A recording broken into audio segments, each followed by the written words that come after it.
Welcome to my fight show. Micah Frankel right here. First show of the new year. Happy New Year to everyone that watches this, hears this. Hope you had a safe, healthy, and happy beginning to 2026. Got a big show in store and planned for us tonight. First up, expected to be our guest is Leanna Martinez. She will be back in action in the boxing ring, Holmes Boxing, in association with Sanchez Promotions. It's the Cold War OK Casino, January 31st. Following Leanna, we are hoping to get on Felipe Chavez. We call him Flip, BKFC MMA vet, stepping in the boxing ring this Friday night, Canasas nightclub, the Tapia Promotions extravaganza VIP event. We're talking influencers. We're talking about a live VIP experience. We're talking about Felipe Chavez versus UFC vet John the Bull McDessie. Gonna be a huge one. Not to mention, the doctor will be on the show. The #1 ranked BKFC women's strawweight contender, Sarah Schnell, is going to come on the show. We have reached out to Jorge Villarreal, call him Wedo, throughout the amateurs. They call him Shotgun, I believe now. You call him 1-0 as a professional pugilist. We're going to get a chance to chat with him this evening. That's on tap. And also looking forward to having BKFC welterweight title challenger Dustin Pague. We've known him as the Disciple. We knew him as a much lighter weight fighter in the UFC. Now, welterweight title challenger in BKFC, the very first BKFC of the new year.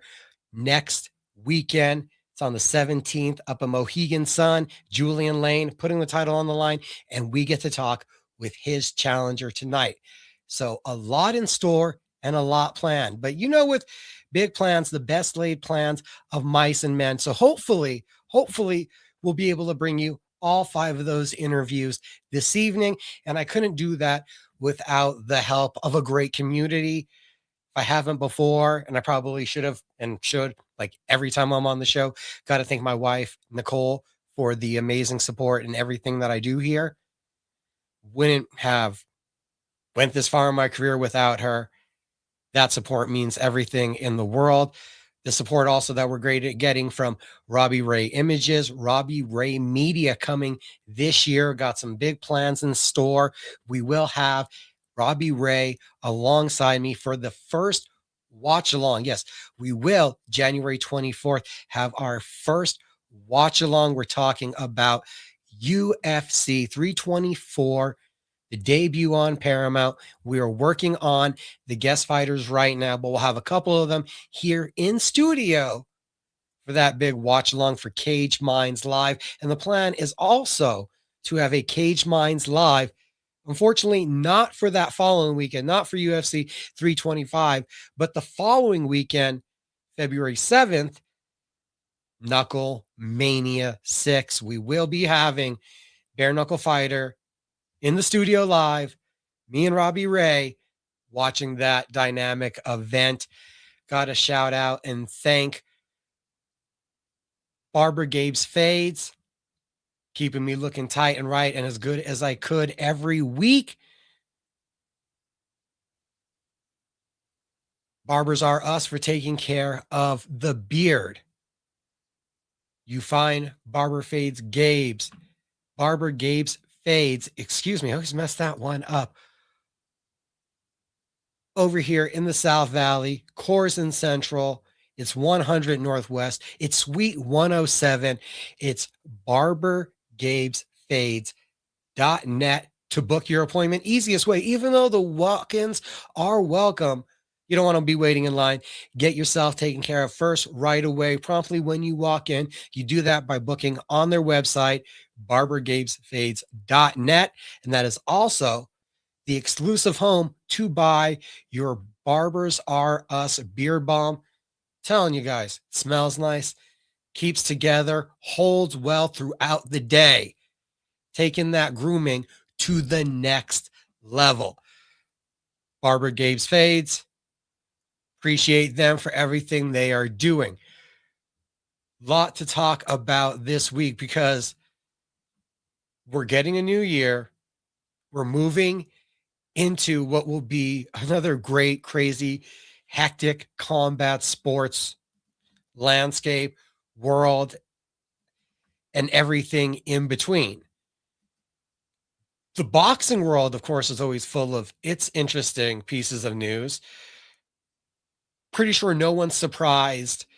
Tyson Fury, his retirement quickly gone. That was over easily and quickly. A big opportunity looked to be brewing with Anthony Joshua. Either way, the former heavyweight champion has taken back to the gym, putting video up on social media, hitting a bag, Tyson Fury back in the mix.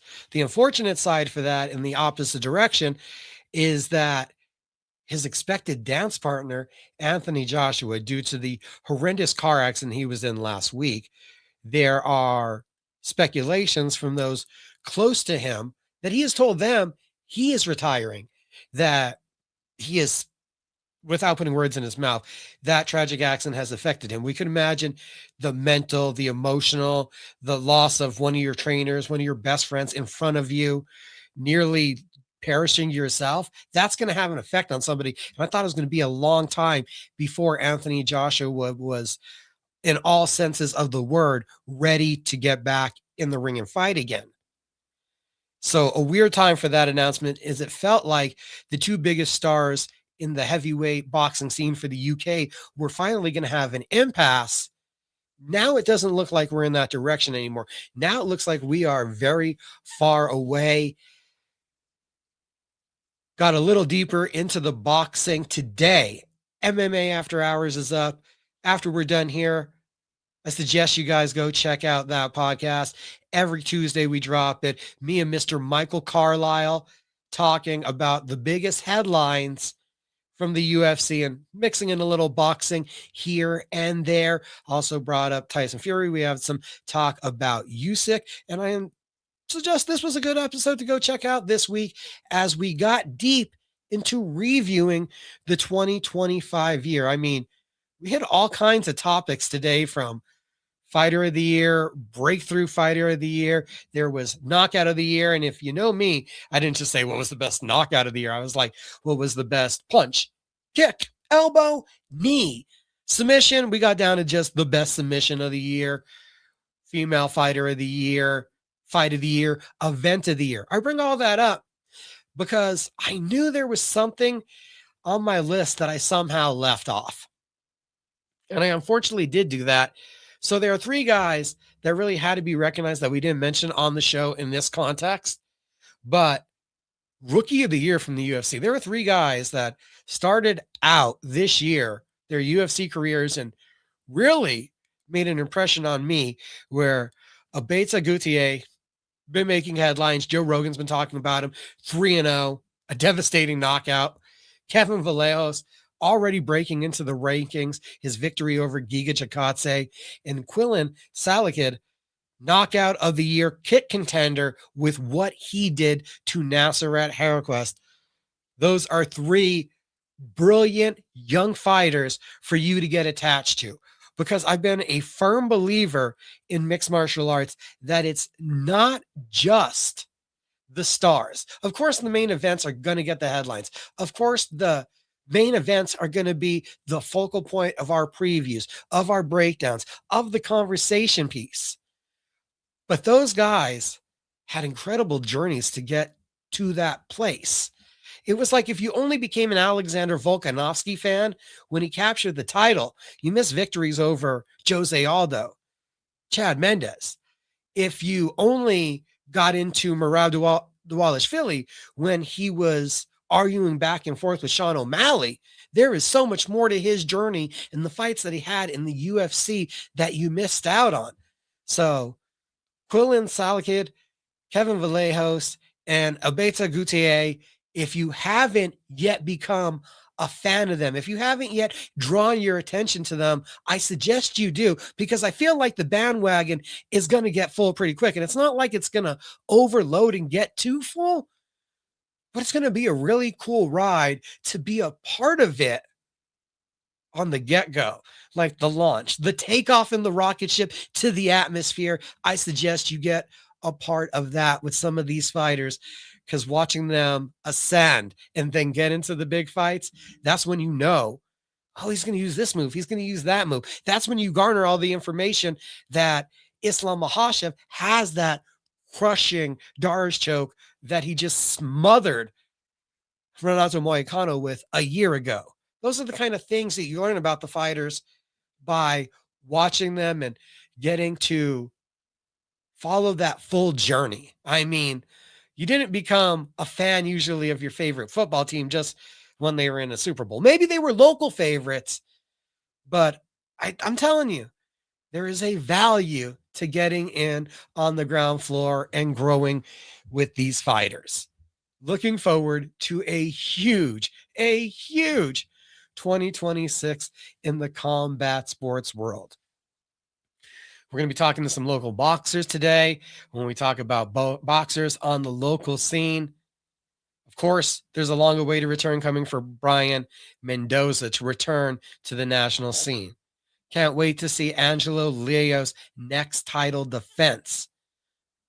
It feels like it's on the cusp. We were ready locally here in Albuquerque for Abraham the Hammer Pettis and for Matthew Diamond Boy Griego to break out, to take that next step into some really consequential, relevant bouts. They've earned some minor title fights, but you're looking for that next level opportunities to come together. And it feels like 2026, this could be the time for those guys to get those big opportunities. Could be the time for all of it to come together.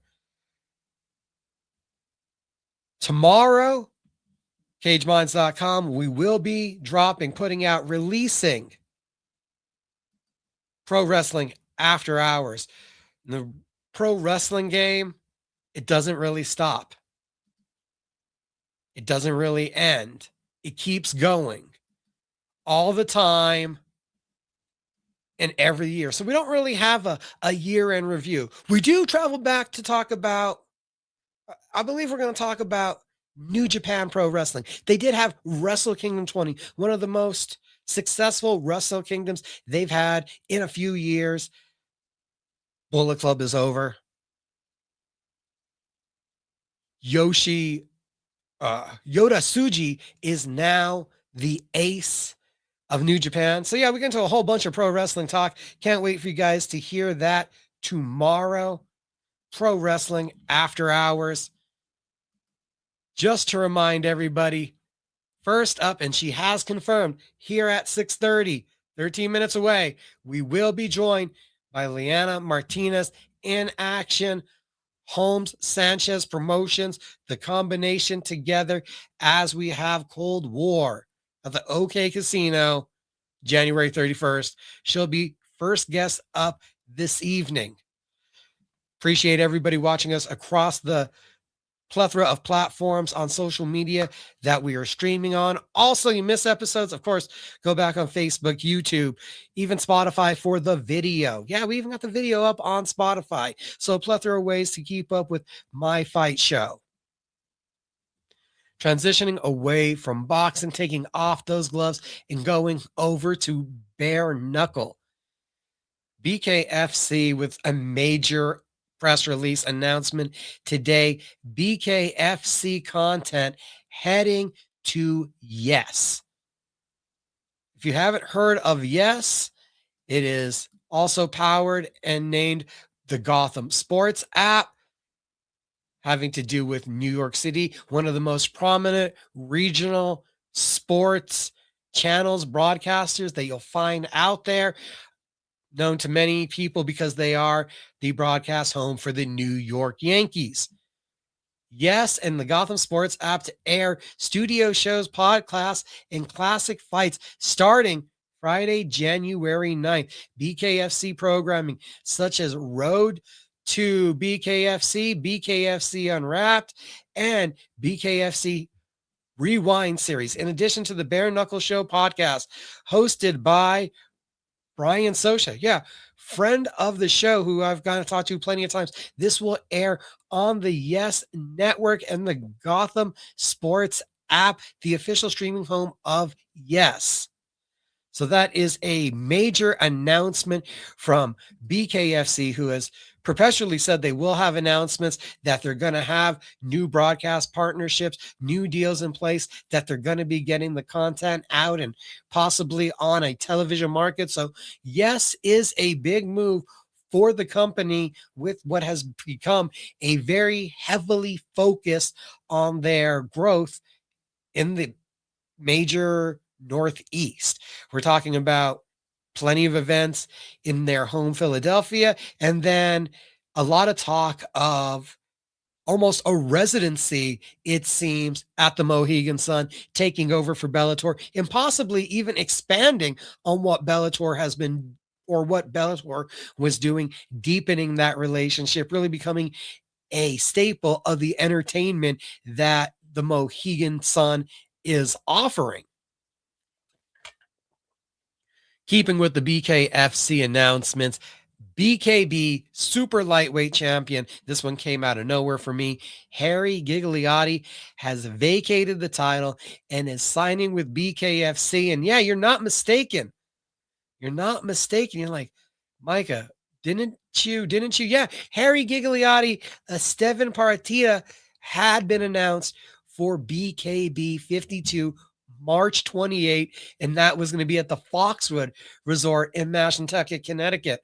So the New England kid, Harry Gigliotti, there's rumors he may be fighting sooner in Connecticut, if you catch my drift. A lot of signals pointing, well, there's been no official announcement yet, I believe, unless I missed it from the Bare Knuckle show today. Looks like Harry Gigliotti is coming over from BKB to BKFC. That one massive. Number 3 ranked BKFC cruiserweight contender Brian Eichson. He's going to be back in action this weekend, guys. No, not for BKB. No, not for BKFC. Still not fully sure on all of this, but saw a poster. Pretty sure it's accurate. Leo Brashear has fought for them. And now it looks like Action will be doing the same thing. Fusion Fight League this Saturday. Been wondering where the number 3 ranked contender is. 4-0 is what he's listed in. If you look at his roster page on the his profile page on the BKFC roster. Good to see he'll be getting back to action. That one kind of surprised me, wondering, well, where has he been? Where has he been? Why haven't we seen a guy that had such a really huge and prominent start to his bare knuckle career? Why haven't we seen him more active? And activity has been something that has been a conversation amongst the people on the BKFC roster. I mean, we just talked about Gigliotti leaving BKB for BKFC. Now it appears we're having movement in the other direction. Got a message from my friends at the Jackson Wink Academy. Looks like we actually have a first guest who's able to jump in a little bit earlier than I expected him. So guys, we're going to transition right away. I'll get back to what I was going to talk about. Yeah, cutting off the story right in the middle of it. But I see Dustin Pague is available. So we are transitioning right away, impromptu, to this interview to bring in BKFC welterweight title challenger. What's up, everybody? How you doing tonight, sir? I'm doing fantastic. Thanks for having me and accommodating my crazy schedule. No, it's more than fine. All of a sudden, I heard the noise that somebody jumped in the chat, and I'm like, "Well, go. We have a guest, and it's Dustin Pague. I'm excited to do this one, and no problem accommodating the schedule. So, how's camp? How's life? How's it going? Sounds like you're busy. Oh man, super busy. 3 kids, full-time job, beautiful wife. All 3 kids are wrestling and throwing in my 2 sessions a day with 10-hour shifts. It gets a little crazy. And as you can see, I'm out on my deck because I don't want you hearing my 3 kids screaming. They're in wrestle mode, so it gets a little crazy. But yeah, camp has gone phenomenal. I'm ready to put on a show for the people. Don't worry, we love screaming kids. Lex Ludlow was having to tame his the other night too, so it's all the fun around here. It's the beauty of Awesome. going live. Yeah, absolutely.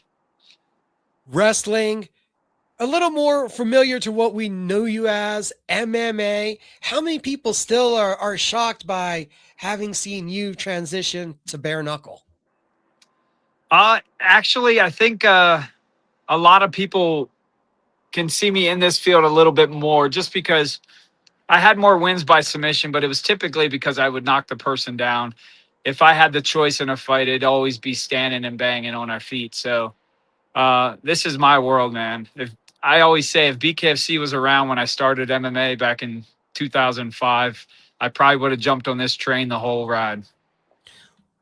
Did it take a fight to get that feeling, or did you know right away?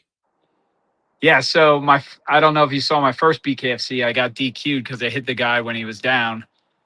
Those old habits kicked in. You knock someone down, you attack. That was the whole. I've been doing that for 20 years. You knock somebody on the ground, you go after them. But yeah, so it was a little weird getting used to it. But I'm locked in now. Yeah, it's my new home. Was that the hardest transition, the having to observe the knockdown where you never had to before, or were there any other elements that it took some getting used to?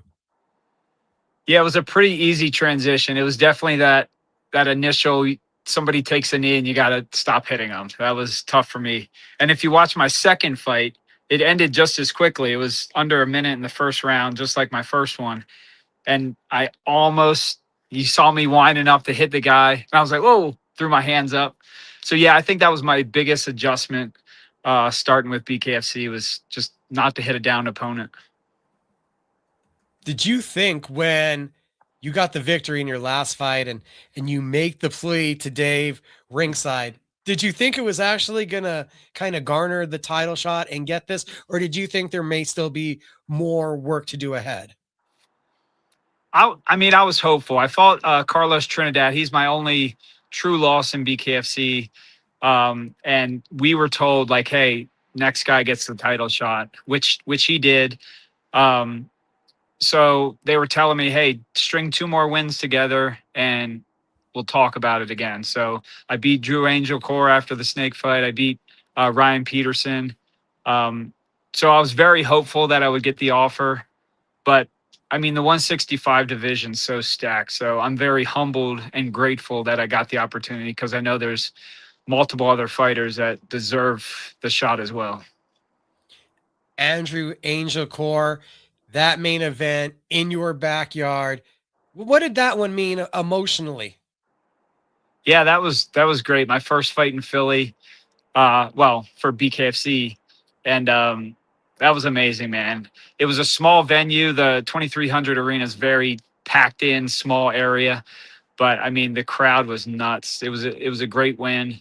And then, much like the Ryan Peterson one, I'm sure you got a chance to see that. That was a war, and the place was going nuts. That was a really good win against a phenomenal fighter. A lot of guys are pro wrestling guys in this industry. Are you a pro wrestling guy? I was not, but it's funny because one of my first trainers was Steve Blackman. I started out with him doing some ground stuff, and in the wrestling world, everyone loves Steve Blackman. So, and when I met him, I didn't even know how big of a star he was. I'm like, oh, cool, you did wrestling. Yeah, I was never a big fan of it. So it didn't have the same effect to you to go in the 2300 arena that it has on some guys? Right. Yeah, I heard about it. I heard it's a big wrestling venue and it's very well known for that. But yeah, I didn't know anything about it. The first couple fights that you had in BKFC, we've got first round finish, a second round finish. When you go the distance with Joe Elmore, what are you thinking after 10 minutes? And I'm pretty sure that there might have been a feeling like there's no way I'm ever going to see a decision in this sport. Yeah, I mean, they're rare in this sport for sure, man, with all the cuts and getting hit with bare fists. I mean, most men go down. But I was prepared for a 5-rounder with Joe Elmore. He's a blockhead, man. I mean, look at the head on that guy. The dude can take a punch. So I was prepared for a 5-rounder, and more so with my game plan. I was sticking and moving. I wasn't going for those kill shots because I didn't want to get in the pocket with him and risk getting touched and put down and losing the fight. So yeah, I was expecting that, man. Not a shocker with Joe Elmore. Even with the experience you have, there has to be a value in going those minutes and getting through that experience. Oh, absolutely. Yeah. I mean, and along those types of fights, you earn so much respect for your opponent. You know, you guys are literally you're in a war together and you're just trying to take each other's heads off and you're going this long drawn out fight and it finally finishes and all you can do is hug the guy. I mean, most of the guys I've ever been in wars with, we just like hug each other. Like, geez, we just tried to kill each other for 10 straight minutes, just throwing fists at each other. So you gain a lot of respect for your opponents and you just feel like a sense of relief when that final bell goes off. Like, geez, thank the Lord that one's over. You had the run in the UFC, looked like a boxing match, and then you took some time away from the sport. Did you think a return was happening, or was it just BKFC? Like, what after 5 years got you to do Yeah. something that most people are like, this is crazy? It, like I said, man, if it was around, I would have jumped on it right away. But after the UFC, you get to such a level. The UFC is like the NFL of football. Like, you get to the NFL and then you get cut and then you're playing backyard football. It's just not to come off arrogant like I deserve better. It wasn't the same. So I tried boxing. I had my pro boxing debut and won that. But that didn't scratch the itch. You know what I mean? Like I loved it, but it wasn't like, oh, this is awesome. I can do this for a career. But the moment I saw bare knuckle, Johnny Bedford, he was my teammate on The Ultimate Fighter. He's the one that posted that the first BKFC, and I saw it on his Facebook feed. I messaged him right away. I'm like, is this what I think it is? Is this boxing with no gloves? He's like, yeah, dude, new thing. It's kicking off. It's going to blow up. He said, this has your name written all over it. I said, yes, it does. So I messaged Nate Shook because I've known him for years. I fought on some of his promotions when I was 18 years old. And it took a while to get me an opponent, but 2 years after that first BKFC fight, I got my way in, and I'm hooked, man. Just off of your season, you're going to help me if I'm missing somebody, but there's you, there's Johnny, and there's John Dodson. So there's 3 guys just from that one Ultimate Fighter season who have been in BKFC. I mean, that's kind of, I didn't think about that until you really brought that up now. Yeah, and Johnny Bedford won the belt. John Dodson's current champion. So I got to be the trio, man. I got to be the hat trick of season 14 to win a belt. So we got those good vibes working for you in that direction. Yeah. What do you think of the current champion right now? Julian Lane, he has a ridiculous amount of experience in this sport. And from a guy that was not doing his best, I mean, the current 6-8 fight win streak has just been remarkable. Yeah, Julian's a stud, man. I have all the respect in the world for him. I'm a fan of his. He's an exciting fighter to watch. But yeah, and looking at his record, it doesn't give him justice. Like people look at it, it's almost a 500 record, but look at the studs he's lost to and went to the distance with. So you really can't judge a book by its cover, especially in this sport. He's a world champion, and I'm going to treat him as a world champion. He's definitely earned that belt, and I'm just hungry and I want to take it from him. He's tenacious. He's hungry. The way he moved around against Angulo and then to take that to another level against Slavetsky, what do you think it is about his game that makes him dangerous? He's just tough, man. He can take a licking and keep on ticking, just like me. He could take a hard shot and just give it back. And that's what makes a great fighter in this sport. And the the bad thing for him is he's fighting a dog that's exactly like him. I just think I got better movement. So I think it's going to play in my favor. I'm excited for the opportunity, man. When these two forward moving forces, when these two hard head collide, what do you feel makes the difference then in this matchup? I think it's going to come down to heart. I think it's going to come down to cardio. I think I got a better gas tank than Julian. I think he's going to get tired, and I'm going to keep on trucking, and I'm going to finish him. Everyone always says it. I prepared for 5 rounds. I'm ready to go 5 Yeah. rounds. Do you see it going 5 rounds? What is your interpretation of how this fight plays out? It's probably one of my least favorite questions of the fight game, and not because I just think it's an unrealistic question for a lot of fighters. You know, you get these young fighters that are like, "Oh, I'm going to knock him out in the first round." It, yeah, highly unlikely. You know, he's a very experienced fighter. Him and I've been fighting a little longer than him, but I'm coming up on 20 years. He's close to 20 years in combative sports.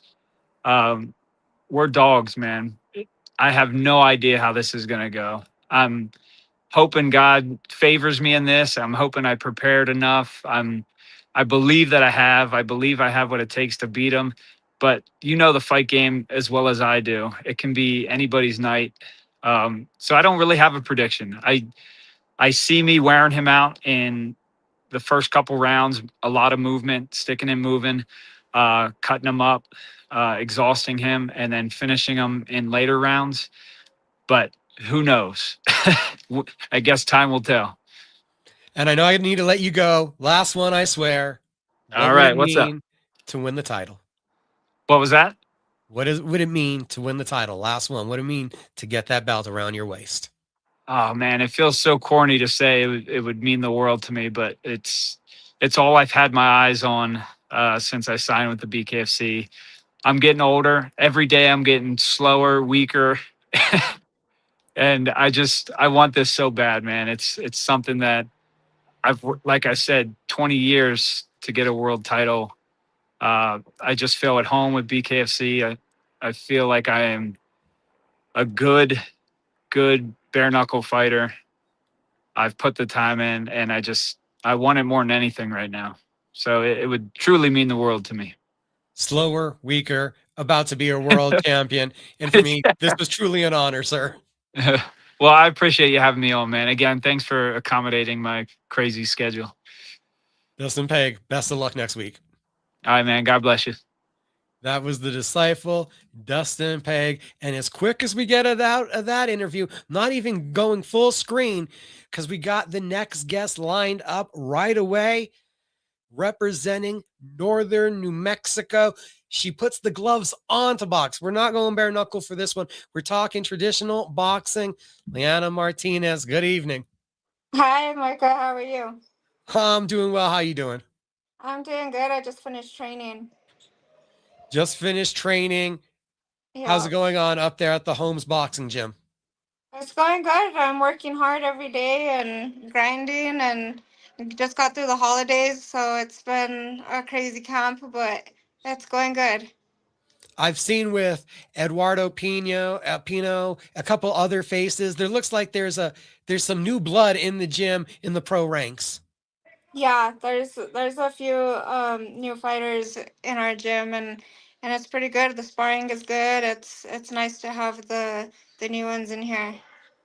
Does it almost like change up the atmosphere, liven up the place a little bit when you get new bodies in there? Yeah, for sure, because the young ones are pretty hungry, and I am too. So it's we keep each other motivated and honest. So it's pretty good. Oh, there you go, talking about the young ones. So I guess, do you feel like the veteran of the gym now? How many years you've been with Pat?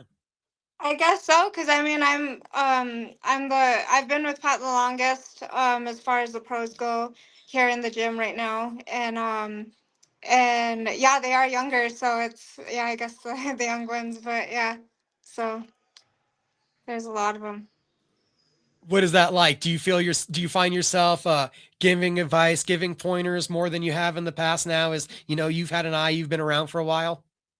A little bit, but it's more, they motivate me, I motivate them. We learn from each other, and we're here to help each other. So yeah, yeah, I give advice when I'm asked, but they're pretty good, and it's good motivation.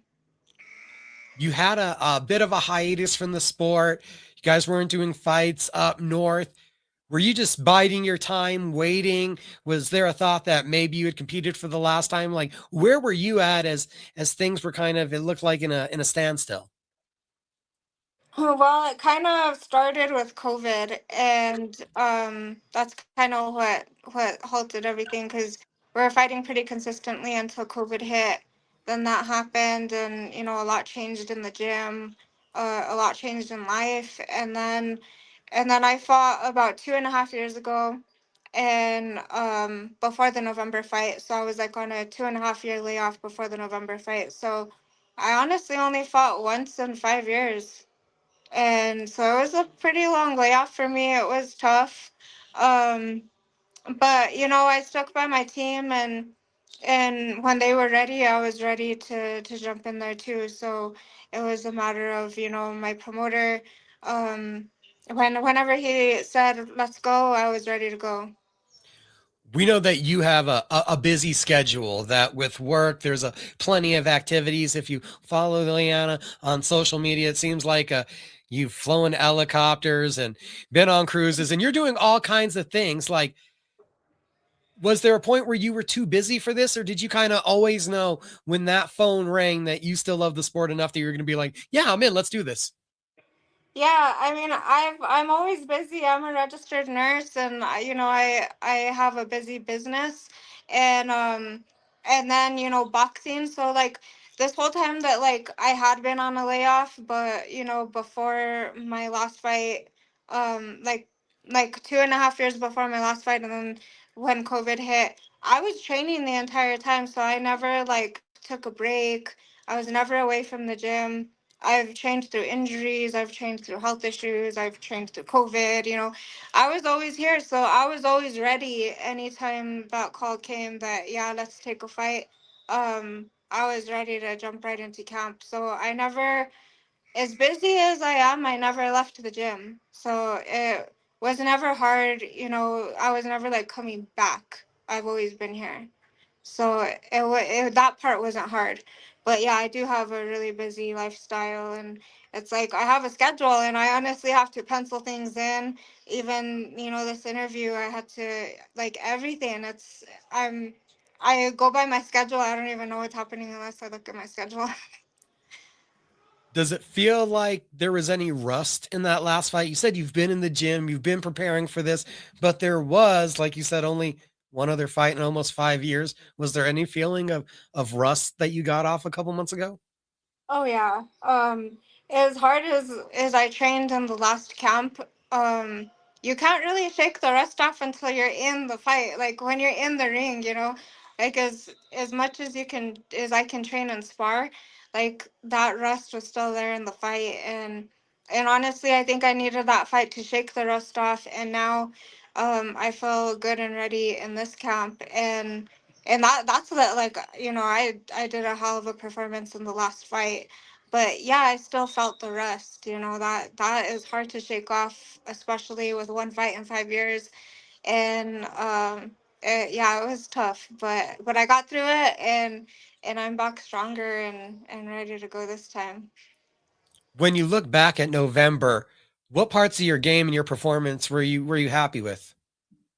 My conditioning was the biggest thing. I don't know why. I mean, I've always been a runner, but like in the past, In past fights, my wind was never the greatest. I don't know if it was like health issues or my diet. I don't really quite know what it was, but this last fight, my endurance was the best it had ever been, and I'm building on that in this fight. So yeah, the my endurance was you know the like what I improved on in the most for the last fight. Um, and we worked on so many things, but I mean, everything comes from endurance. If you don't have the wind to carry things out, well, you can't, you know. And as we talk about building, how do you build on the performance and how do you feel you'll be a better fighter when we see you on the 31st? So with the endurance, I'm just continuing to build on that.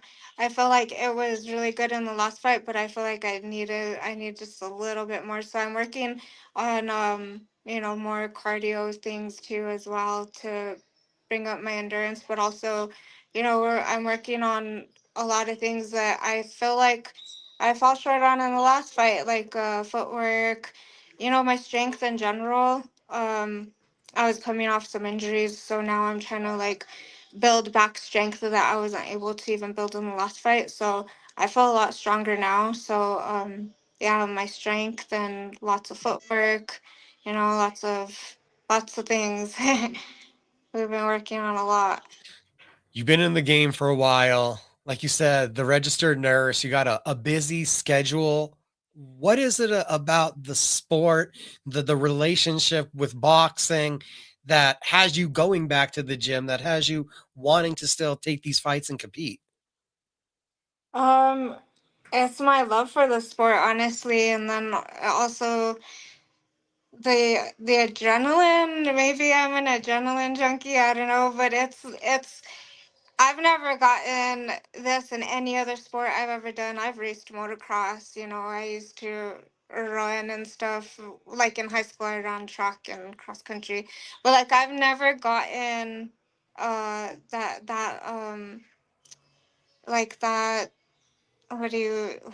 what's I'm lost for words right now. The adrenaline. I've never gotten that adrenaline high from any other sport I've done.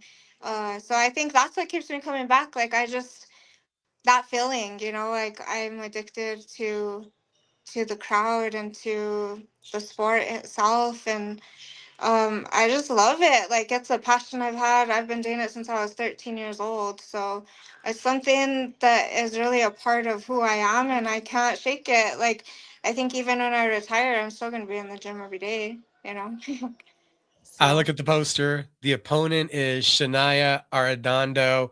What do you think of the matchup? How do you see this one playing out? well, I don't know much about her, so I don't know. I just know that I'm improving on myself, and I'm gonna come back a better, stronger fighter. And as much as anybody studied my last fight, I'm not the same fighter from the last fight. So, um, yeah, like I said, I don't know much about her. I think she used to fight MMA. That's all I know. I haven't, yeah. I'm really just working on improving my skills and sharpening up my skills for this fight. It's the return. So it feels like you got a plan to be active this year. This isn't, if you're taking already your second fight in the last, 3 months, feels like we got a plan and you plan to be active this year. Oh yeah. I plan to fight a few times this year for sure. I don't know how many exactly, but I'm ready for whatever. I'm willing to even put work on the burner for now and just focus on fighting because I'm not getting any younger, and this is what I love to do. And if and I didn't have the opportunity to fight, in the when we were on the layoff and stuff. So now that I have the opportunity and I'm healthy and I'm strong, I'm ready to go. We're going to be going back to back to back on the interviews. I thank Dustin Pague for being here a minute ago.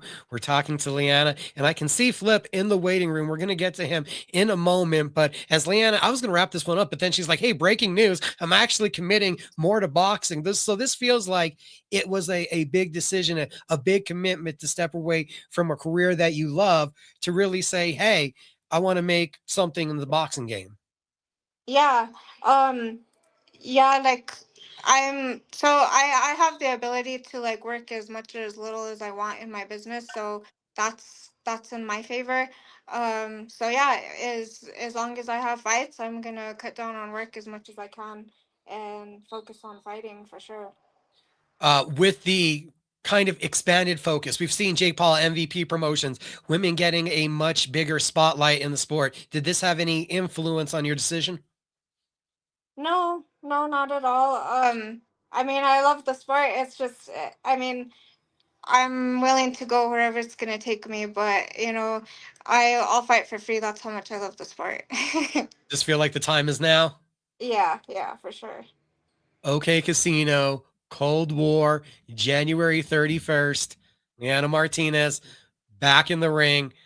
Thank you for being patient, and thank you for taking the time to jump on with me this evening. Yeah, thank you for having me. Appreciate it. Cool. You have a great night. You too. Like I said, we're going back to back to back really quick. And I appreciate Leanna and I appreciate Flip for waiting, because now we're going to jump right into this one. We're going to see him in action. I can hear you. Can you hear me?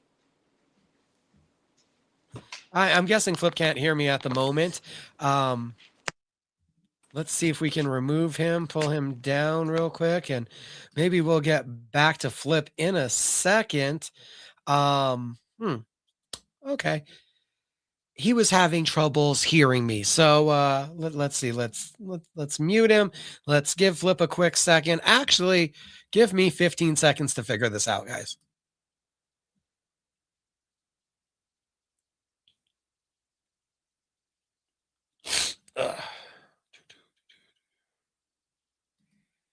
That was not the Be Right Back. My bad. Let's try to bring Flip back in right now.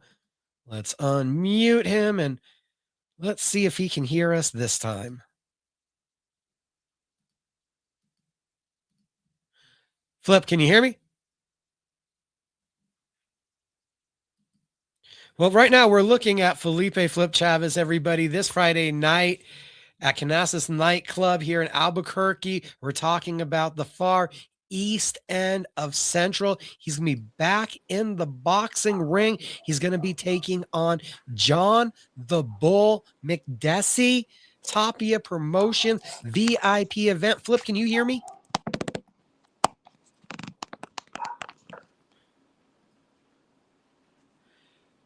We got Flip Chavez on. We got a couple minutes with him. We're expected to be joined by Dr. Sarah Schnell coming up here. Sarah Schell coming up here at the top of the hour. And Flip, for some reason, I can hear his background audio, but he cannot hear me. Now, let's see if we can, remove him real quick. We're going to give Flip an opportunity to work that out. Sorry, everybody, the chaos of going live. But we wouldn't be able to go live without the help of Robbie Ray Images, Robbie Ray Media. Need your next event or special occasion captured? We got you covered. We had that quick little 15-second break. If you'd like to help us replace that, put in some commercials, Robbie Ray Media, happy to help put those together, add them to our platform.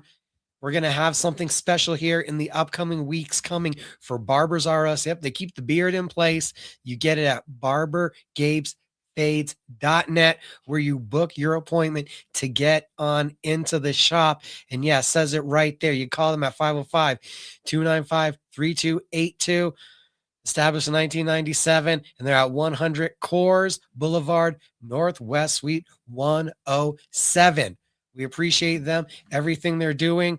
Looks like he's back in. We're going to try this one more time. Let's see if we can get Flip in here.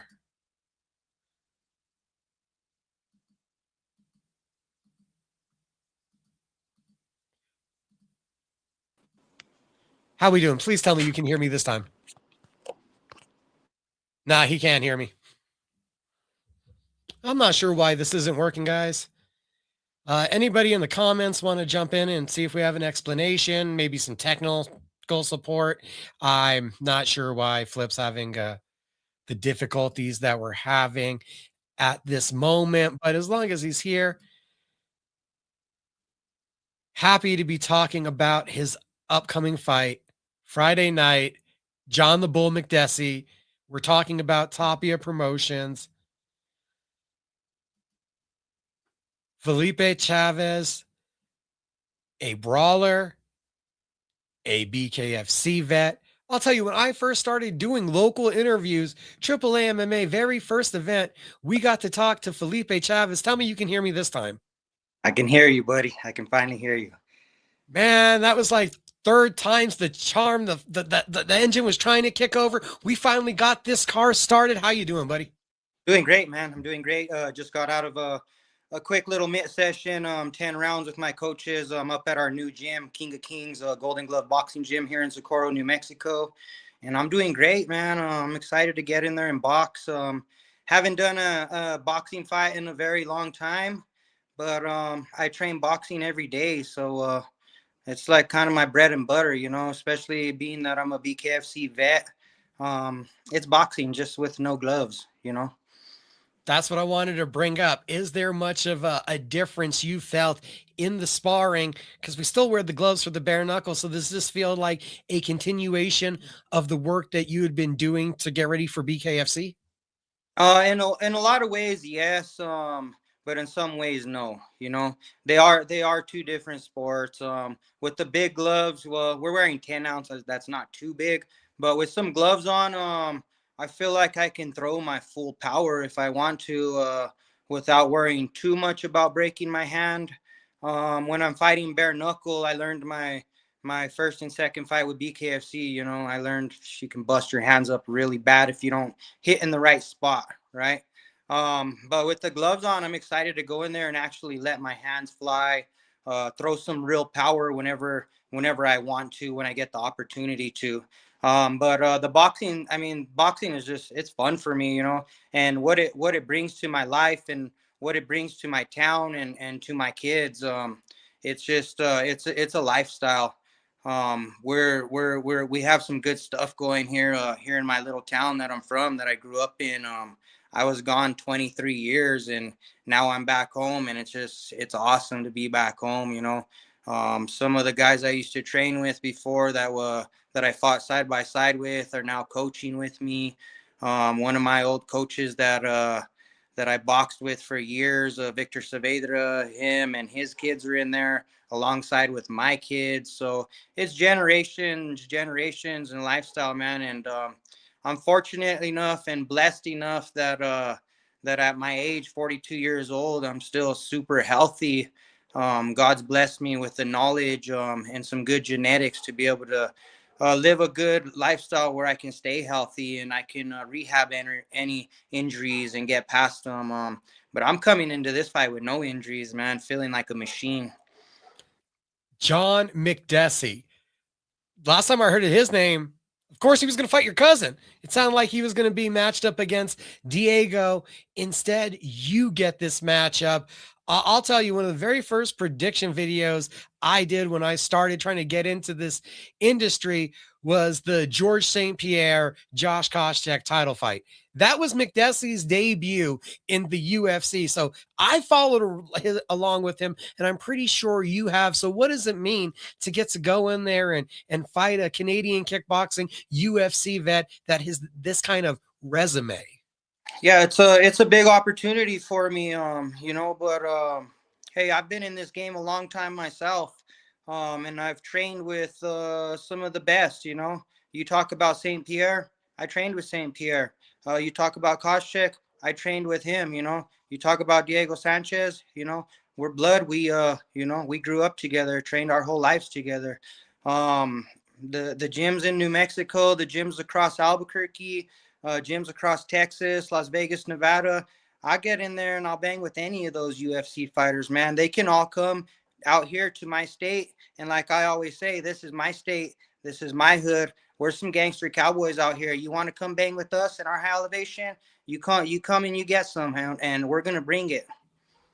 The last time we saw you fight in bare knuckle, it went the distance.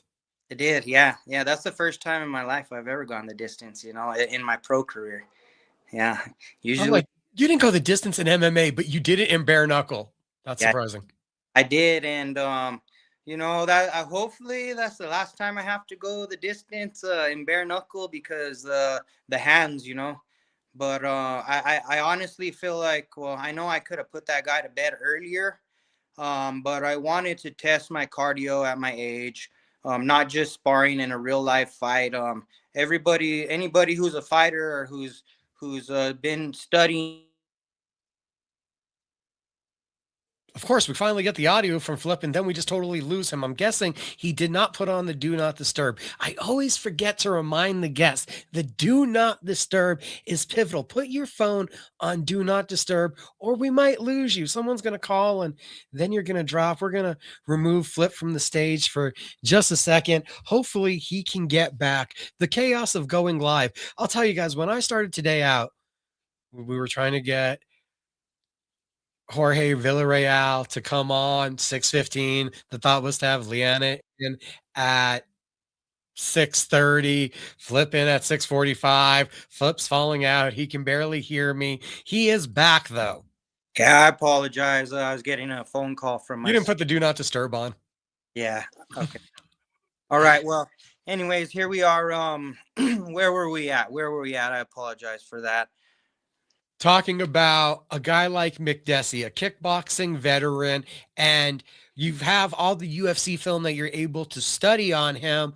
What do you kind of expect from him in this boxing realm? Because a lot of what made him exciting and effective in MMA, a lot of his kicks, a lot of his spinning back techniques. So we're kind of stripping down some of those weapons he was known for. How do you see this playing out in a boxing game where you're a little bit more used to just those two weapons at this point? Yeah, I've been focusing on a lot of that stuff. I've been studying his footwork. You know, I've been in the game a long time. I've done a lot of Muay Thai kickboxing. I trained with Apollo Sebastian out in Las Vegas. I had one was an 11-time world champion of Thailand. The other one was a 7-time world champion of Thailand. Thai boxers that lived with me and trained at my gym. So I had a lot of opportunities to train with them, spar with them, learn from them. And being that I know kickboxing, there's things that you can do and setups you can use to throw a kickboxer off when kicks aren't allowed. There's natural reflexes, you know, that don't go away when you're just a straight kickboxer or a karate guy, you know. So I got some stuff, I got some tricks up my sleeve that I'm gonna showcase on Friday night. But I know he's coming prepared, you know. He's a 2-time gold medalist Olympian.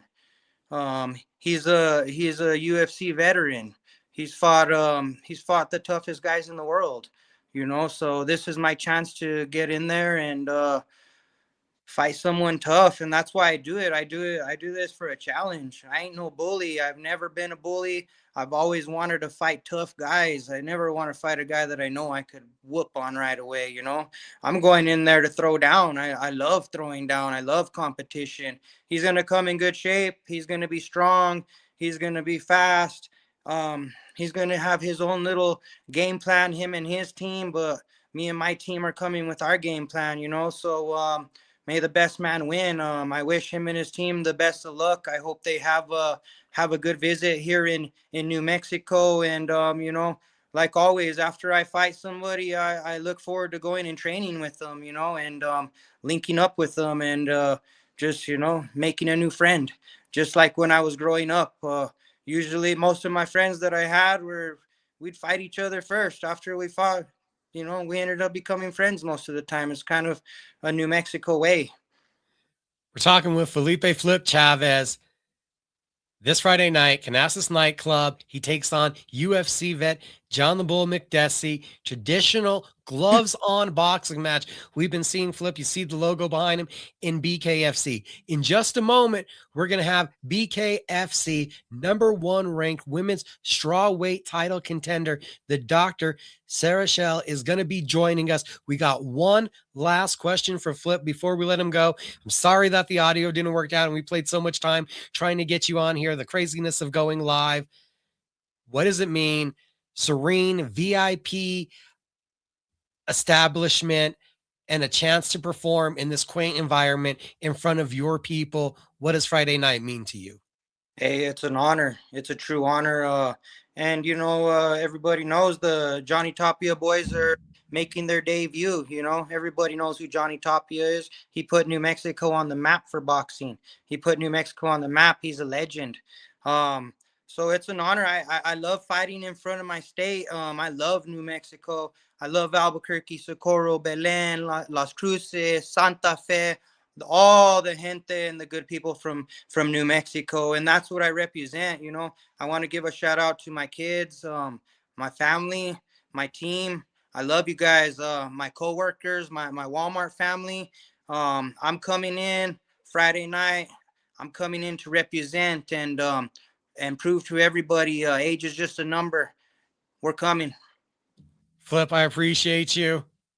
We'll see you this weekend. Guys, we will be out there live.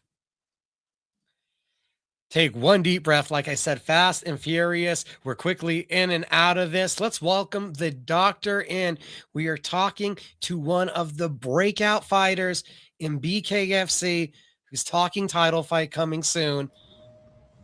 Sarah Shell, how you doing this evening? Hey, I'm doing good. How you doing? I'm doing great. What kind of recovery massage chair are you sitting in? You know what? I didn't calculate my timing appropriately. I'm at Mountainside right now, so this is like their massage chairs here. I didn't want to turn it on because I've actually never used one of these things before, and I saw the guy beside me. He was like going upside down and stuff, so I didn't turn it on. But this is the only quiet place that I could find. Can you hear me? Okay, is everything good? A little bit of an echo, but we're good. Okay, all right. Sorry about that. I can move it a little closer. I'm like, wow. I was just thinking, wow, you have quite the possibly coolest chair ever at home. I didn't know we were at a recovery center. Okay, that makes a little more sense. They got the technology on hand. Yeah. No, this is my gym. So this is my Mountainside. So this is one of my other homes, I guess. My weight training gym. So I'm sure every time that you do an interview, every time you go on a podcast, we got to get right to the story. How does a doctor get themselves into a concussive sport, a lacerating sport, a sport that I'm not sure how many doctors would sign off on, like bare knuckle? Yeah, you know what? I mean, I've been a primary care physician for, I think I'm going on my 8th year now. So I'm definitely not new to being a doctor, but I've been a fighter for 15, my first amateur MMA fight, I think, was in 2010. So, I was a fighter before I was a doctor. And I'm originally from Canada, originally from Vancouver, Canada, and everything's bigger in the States. And so, being a little girl, being, 115-pound fighter, everything was bigger in the States. And so I actually got my student visa and ended up moving to the States so that I could pursue fighting and fight women my weight. I was fighting really big women in Canada. I mean, I would wear ankle weights to weigh-ins. I would try to make myself heavier so that I could, have not such a big weight gap, because the commission wouldn't let you fight if you're too much, if you're too much apart. So I moved to the States to pursue fighting, and I chose the program, the pre-med program, and to become a doctor, because that would allow me to be in the States the longest. I was fighting probably every, 2 to 3 months or something like that in my undergrad. I only took a break during medical school, and perfect timing during med school. I popped out, my first 2 babies. I got 3 kids, but it worked out good. Well, it's hard for women to plan a family and plan an athletic career, but everything worked out really well for me. And I married a police officer, an American, so I never really needed to keep my student visa and stay in the States. But I chose the program initially because I was like, that's what's going to keep me in the States the longest. I knew I wanted to keep fighting. I love fighting.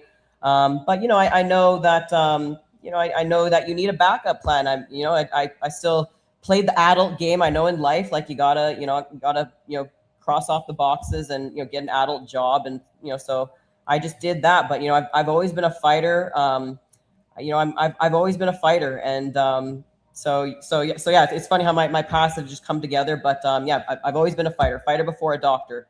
Okay, I have so many follow-up questions in different ways from that speech. Like, 16 years ago, What's the inspiration then to start the martial arts journey if you've been doing it for 15 years?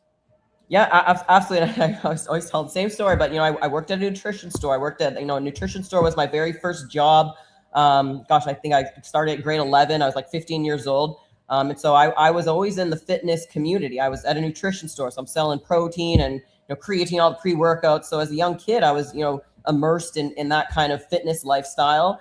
And how I got into fighting is there was a customer on his phone and he was visibly upset. He was like, "Oh, what's going on?" Da, da, da. He was all upset. And, so I come to talk to him like, "Hey, what's going on?"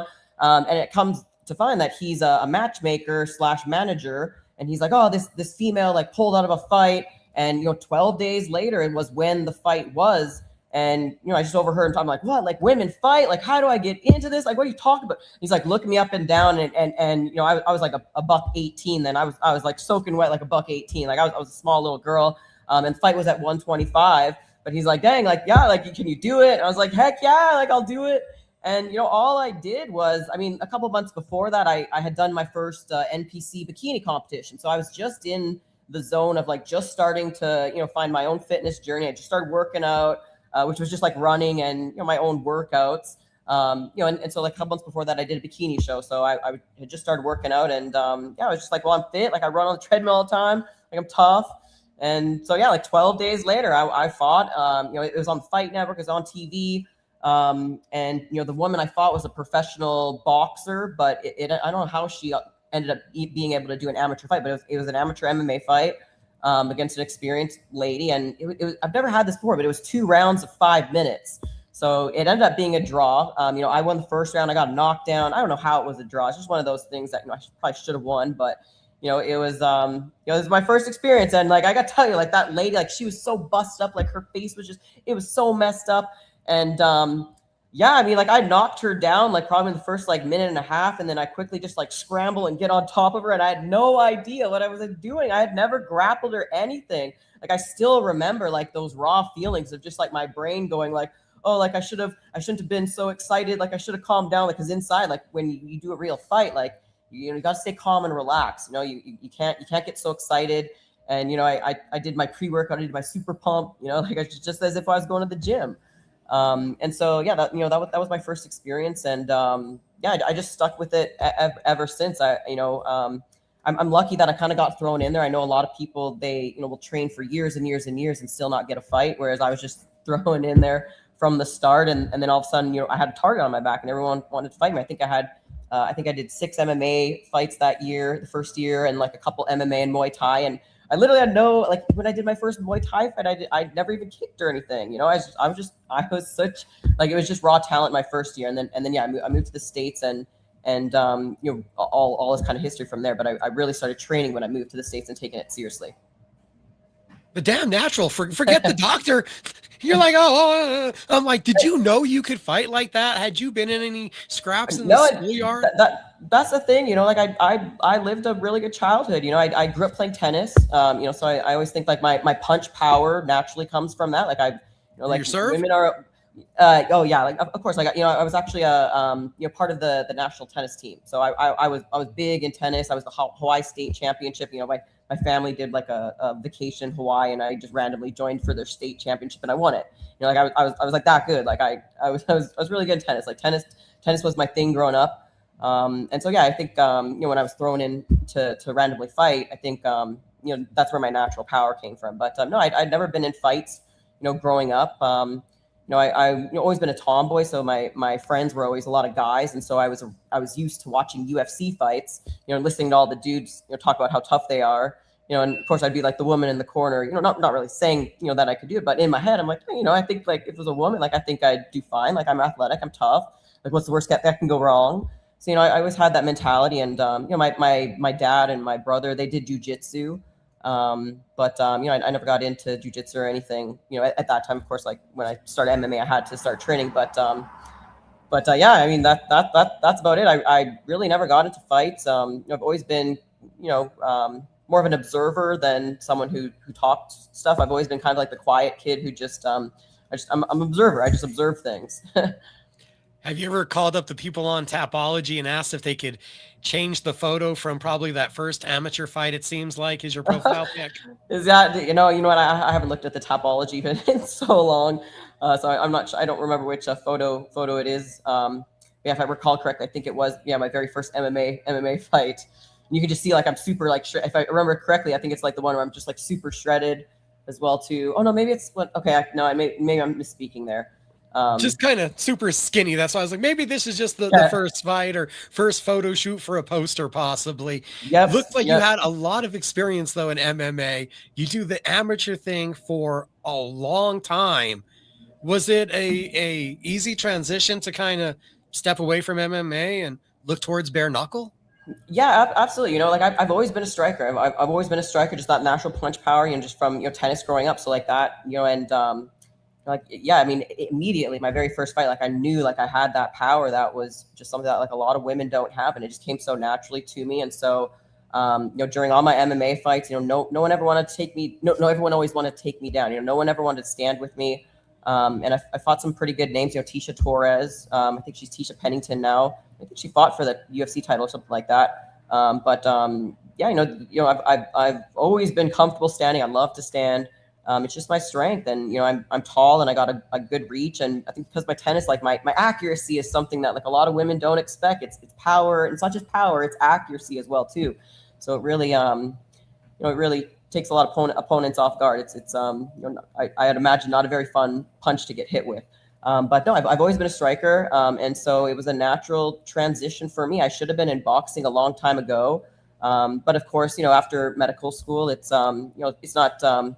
It's to start boxing, it'd be a lot of fights to start. I'm a little bit older, and so yeah, I mean, and honestly too, before I got into BKFC, I was actually training to go into an MMA fight. So I was training for MMA because that was kind of my bread and butter.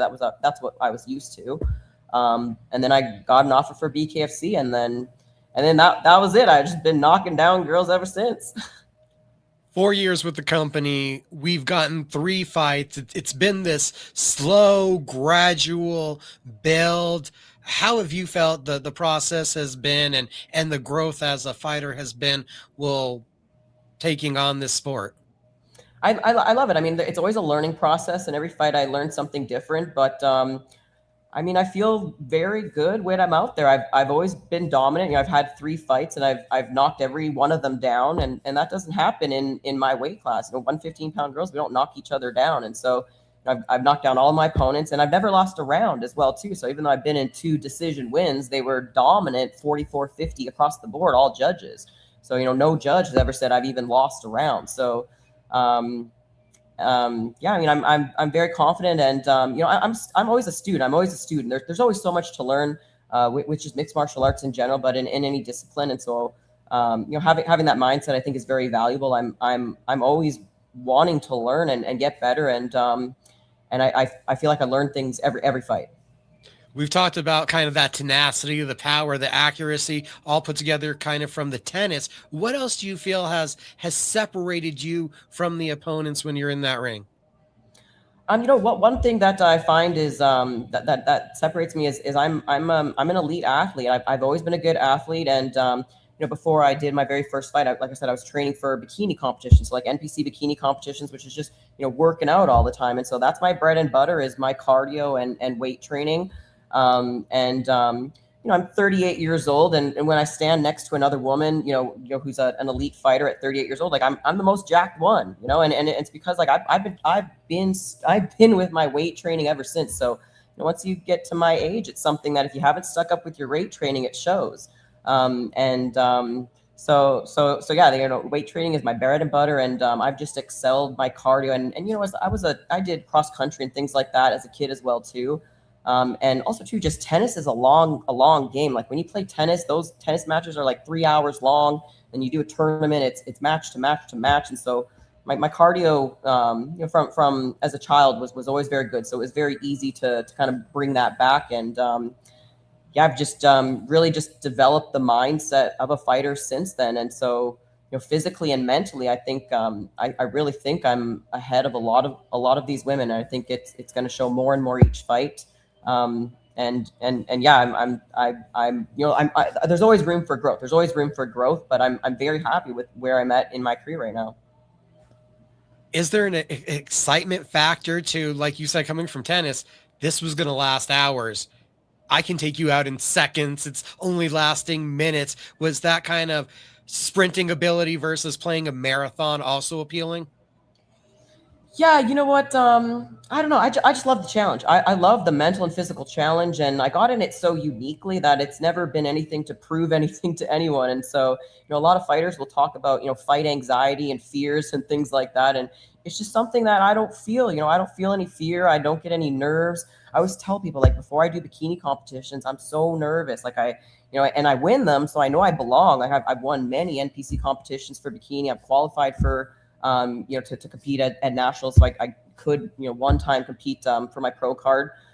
It's difficult because I got to be a little bit heavier for bikini to keep my butt. When I cut down to 115, my butt is the first thing that goes, but my body loves to be skinny. Like, my body loves to go to 115 and just be a fighting machine. I'm just a skinny fight machine. Yeah, I mean, I just love the challenge, the physical and mental challenge, and there's no pressure for me. And yeah, before a bikini competition, I'm so nervous. I'm just sweating and just really, really nervous. Not to mention there's that whole doctor thing. I'm sure that's just a walk in a park. That's a breeze for a day job. So I'm pretty sure your ability to kind of compartmentalize and handle stresses is a lot different than the normal fighter when we go on top of your day job. And I'm here like, wow, yeah, walking out in front of a whole arena of people half naked, that sounds, scary as heck. And then to think, well, the next time you do that, you're going to do that with the other person trying to take their head off. I'm guessing at some point the nerves just kind of ease.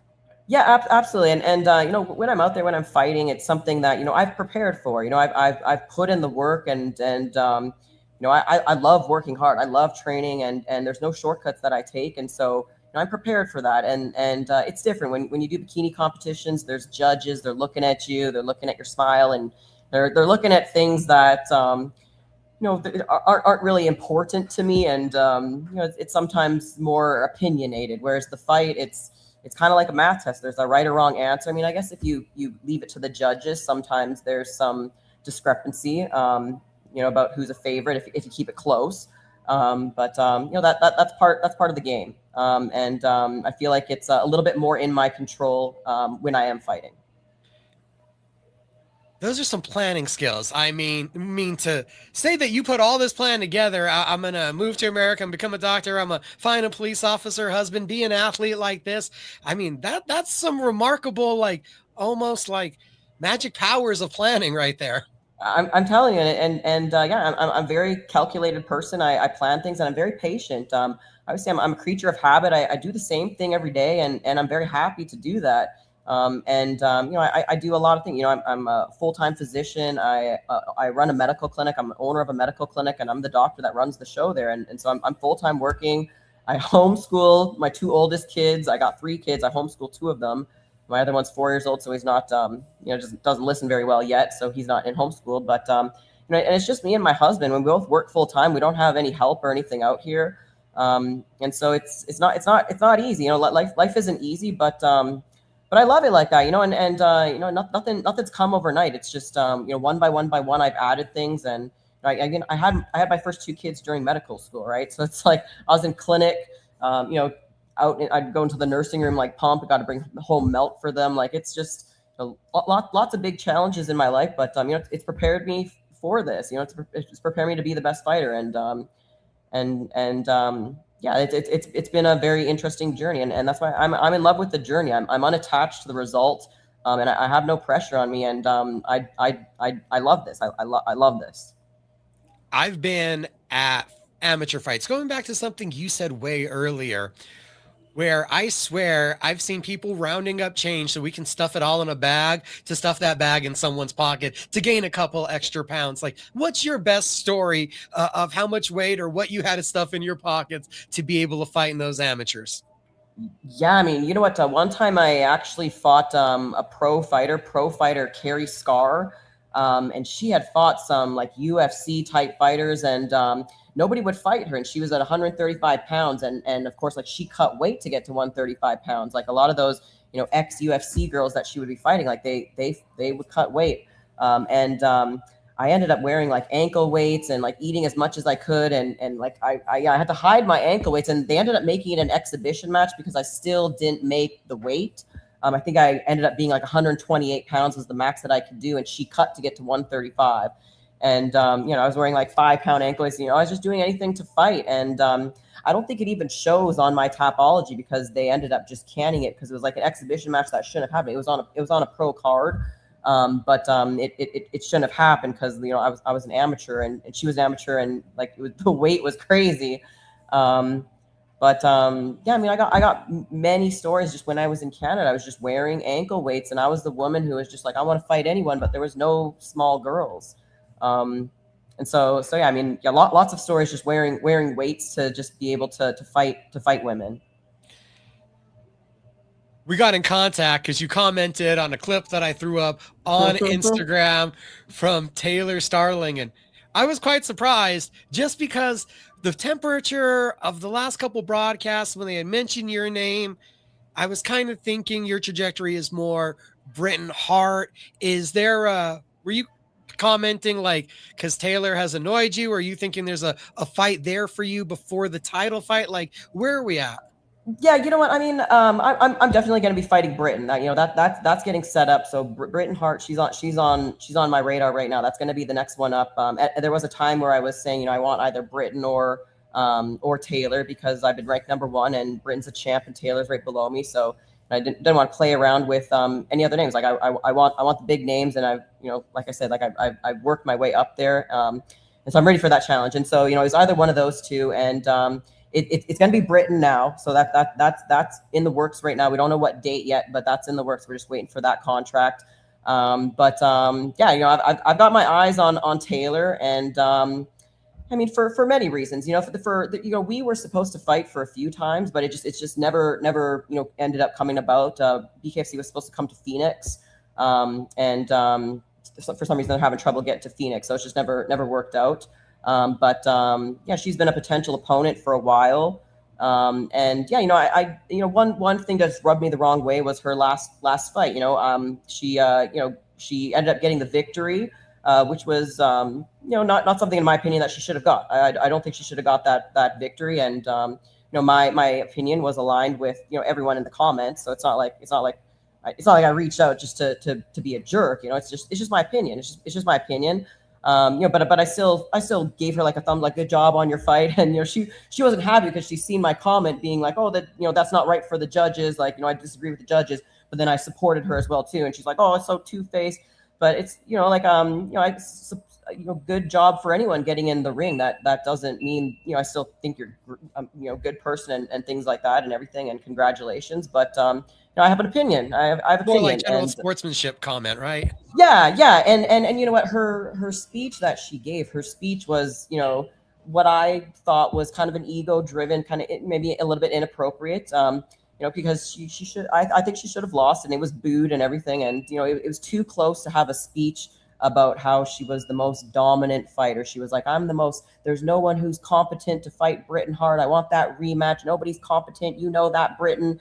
And here I am, like, I'm ranked ahead of her, you know? So yeah, like, I took that speech, you know, personal, and I felt like I was the only, you know, strawweight who could speak up and be like, whoa, like, you know, like, I'm ranked higher, and no, nobody wants to see that fight recycled right now. Like, I'm, you know, I don't even think I said that I'm the next one up or anything. I just said that, you know, nobody wants to see that. And it was an ego-driven speech. And I just, I feel like she probably rehearsed that speech, you know, over and over again before the fight, thinking she was going to get a knockout or something. But you have to be able to have some humility and respect for your opponent when it's that close of a fight. You know, she could have said something for her opponent.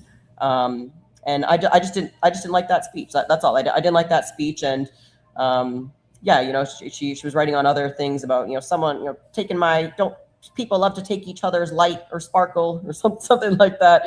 And it's just like, I'm just being honest. It's no hard feelings or anything like that. I love Taylor. I love Taylor. You know, I think she's amazing. But you know, nobody's perfect. And you know, she's part of the media, so, you know, she's got to take accountability for things that she says. And that's all I'm doing. I'm just saying, you know, if I don't agree with things that she says.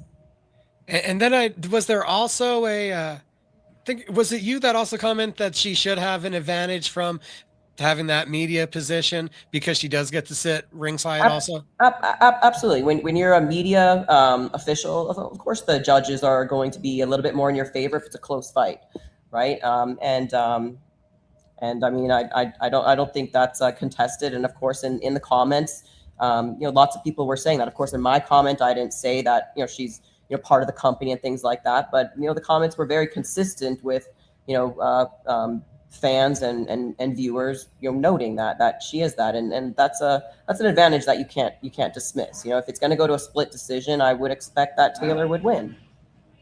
I personally am really glad that we have just such a high finish rate in BKFC because there are such little weapons and those clinches get so in tight that it really does feel like if you're live, you miss some of the stuff that you don't see from the TV perspective. So it is, I think, one of the harder combat sports to judge with the bare knuckle. And it's sometimes just so ridiculous how many replays you have to go through to see what causes a cut. Not excusing the judges. I'm just kind of surprised we don't have more rough decisions in the sport. Yep, absolutely. And yeah, it's a difficult position for media, for everyone behind the scenes. And, they all do a great job. So yeah, I mean, BKFC is a great company. They all do a great job putting it all together. Yeah, that's the way the fight game goes. If you work for the company and then you get your time to shine, I don't think it's crazy to assume that you might have a little bit of a favor. And I think that we saw that play out in her last BKFC fight. I don't think she should have won. But that's okay. She won, and that's it. But I don't agree with the speech, right? I probably wouldn't have said anything, but I didn't like that speech, and that speech was directed to all the strawweights, and I'm ranked above her, so So it doesn't feel like you ran up to her in the lobby and turned her around and want to punch her in the face. This is more like poking someone and saying, "Hey, it'd be cool if you had a little bit more humility in this situation." Exactly. I felt sorry for her opponent. Her opponent came into BKFC, and I think she was top at her last bare knuckle organization that she came from. So yeah, I just felt bad for that part. But she's a tough lady as well too. So I'm sure everyone's happy, and it's not like I don't know if it's anything to take. It's just factual. It is what it is. Doesn't make her a bad person or anything like that. It's just that one thing. I have nothing against her. I think she's a great person, and I think it's okay to speak up when we don't like things. And I'm not just I'm not a fan. I'm a competitor, as well too. And so I think I get put on a pedestal if I tell my opinion. I'm very blunt. I'm very straightforward, and that's what makes me a great doctor. But probably a very not easy to like competitor sometimes if you're in my if you're a potential opponent for me. I'm just very, very honest, and I mean no harm by it.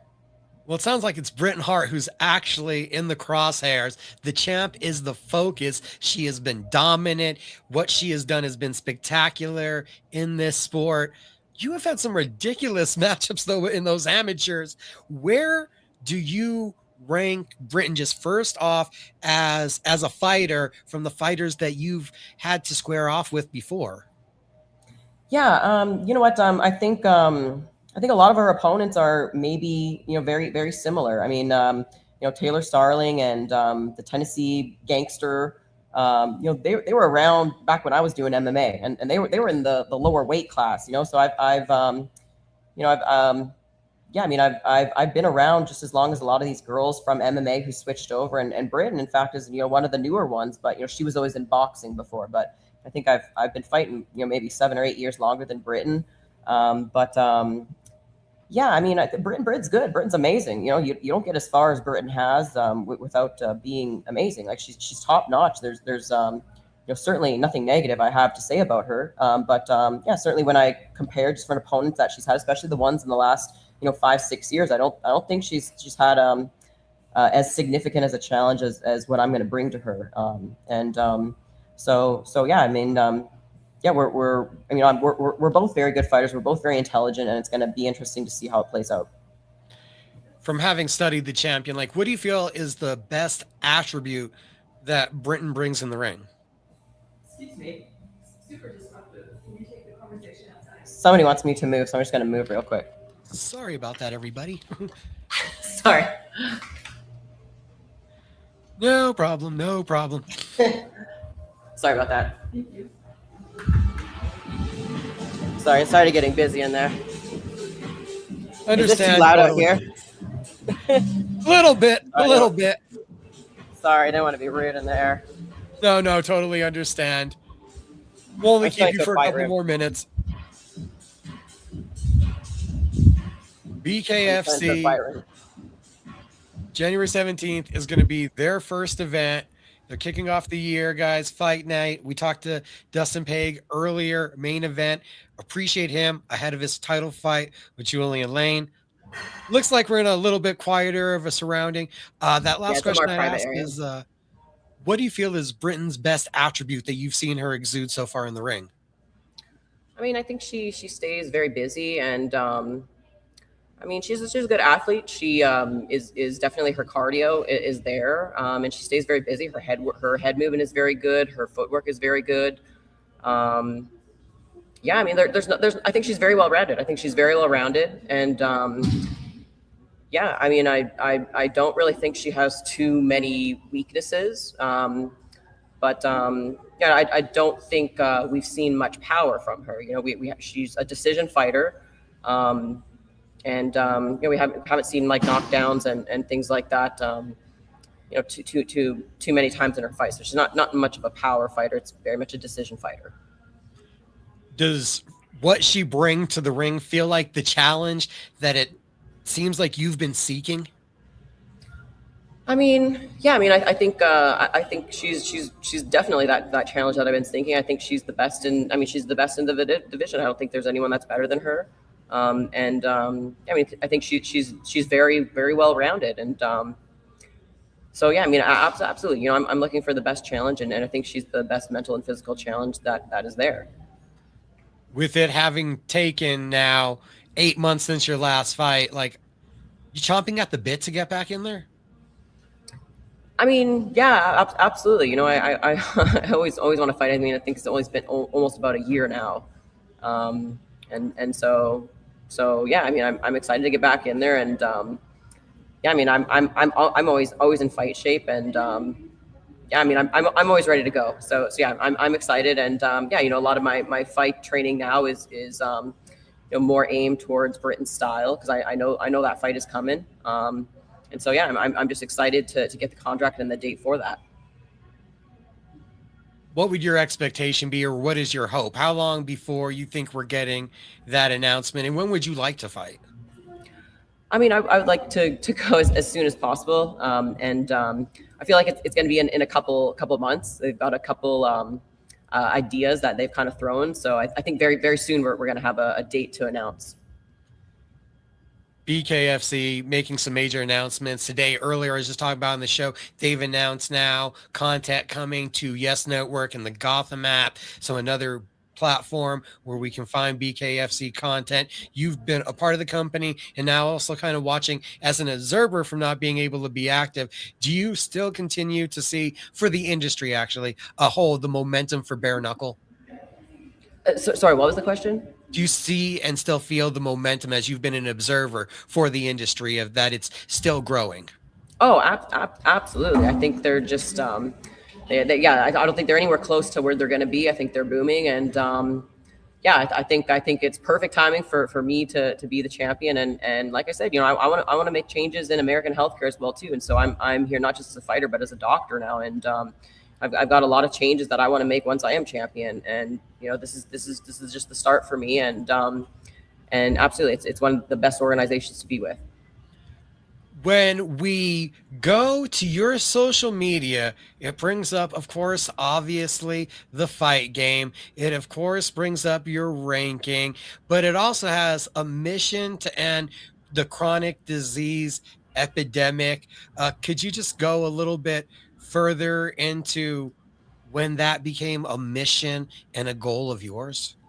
Yeah, absolutely. I mean, I think really ever since I became a primary care physician, so probably the last 7 and 8 years, you know, a primary care physician is the doctor who's the frontline provider for chronic diseases. You know, if you have, you know, high cholesterol, diabetes, obesity, you know, any chronic condition, hypertension, you're seeing your primary care provider. You're not seeing a specialist for that.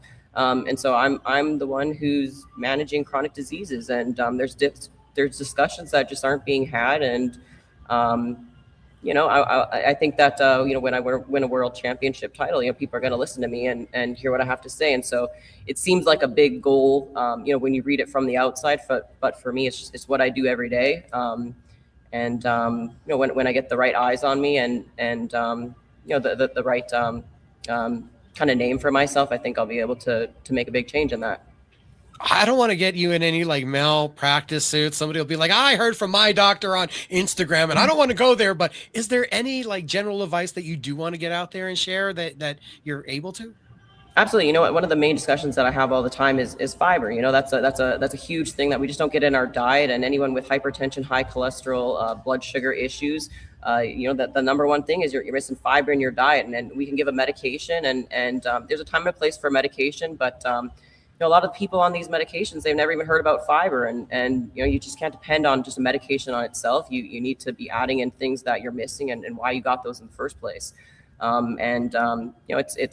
science that we know. It's not it's nothing that is unfamiliar. It's something that we know, but when we're reimbursed through insurance, we don't have the time to have those discussions.